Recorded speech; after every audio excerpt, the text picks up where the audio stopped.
What kind of diplomacy, JD, you are speaking about? What do you mean? I'm talking about the kind of diplomacy that's going to end the destruction of your country. Yes, but if you Mr. President, with respect, I think it's disrespectful for you to come into the Oval Office and try to litigate this in front of the American media. Right now, you guys are going around and forcing conscripts to the front lines because you have manpower problems. You should be thanking the President for trying to bring an end to this conflict. Have you ever been to Ukraine that you say what problems we have? I have been to. Come once. I've actually watched and seen the stories, and I know what happens is you bring them on a propaganda tour, Mr. President. Do you disagree that you've had problems bringing people into your military? And do you think that it's respectful to come to the Oval Office of the United States of America and attack the administration that is trying to prevent the destruction of your country? A lot of questions. Let's start from the beginning. Sure. First of all, during the war, everybody has problems. Even you, but you have nice ocean and don't feel now, but you will feel it in the future. God bless. You don't know that. God bless. You God bless. You will not have a war. Don't tell us what we're going to feel. We're trying to solve a problem. Don't tell us what we're going to feel. I'm not telling you. Because you're in no position to dictate that. That's exactly what you're doing. You're in no position to dictate what we're going to feel. We're going to feel very good. You will feel influence. We're going to feel very good and very strong. You will feel influence. You're right now not in a very good position. You've allowed yourself to be in a very bad position, and he happens to be right about it. From the very beginning of the war. You're not in a good position. You don't have the cards right now. With us, you start having cards.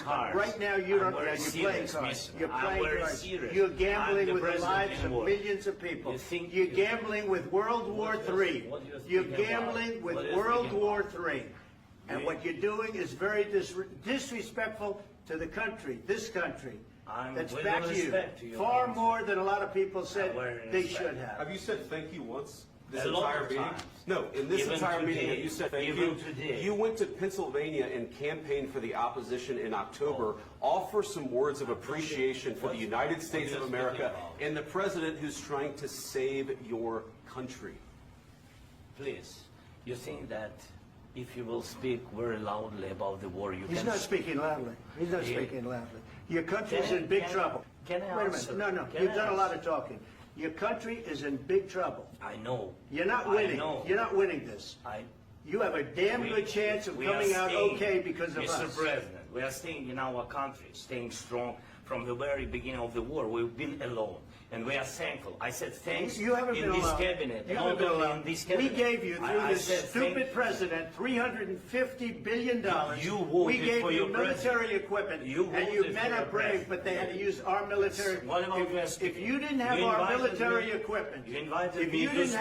military equipment, this war would have been over in 2 weeks. In 3 days, I heard it from Putin. In 3 days, this is something maybe new. Less. In 2 weeks, of course, yes. It's going to be a very hard thing to do business like this. I tell you. Just say thank you. I said a lot of times to American people. Except that there are disagreements, and let's go litigate those disagreements rather than trying to fight it out in the American media when you're wrong.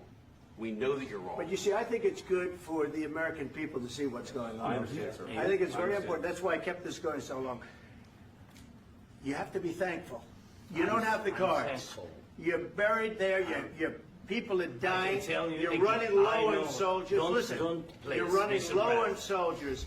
It would be a damn good thing. And then you tell us, I don't want a ceasefire. I don't want a ceasefire. I want to go, and I want this. Look. If you could get a ceasefire right now, I tell you, you take it so the bullets stop flying and your men stop getting killed. Of course, we want to stop the war. But you're saying you don't want I said to you, I want a ceasefire. With guarantees. Because you'll get a ceasefire faster than an agreement. Ask our people about ceasefire, what they think. That wasn't with me. That wasn't me. That was with a guy named Biden, who was not a smart person. That was with Obama. It was your president. Excuse me. That was with Obama, who gave you sheets, and I gave you javelins. Yes. I gave you the javelins to take out all those tanks. Obama gave you sheets. In fact, the statement is, Obama gave sheets and Trump gave javelins. You got to be more thankful, because let me tell you, you don't have the cards. With us, you have the cards. But without us, you don't have any cards. One more question.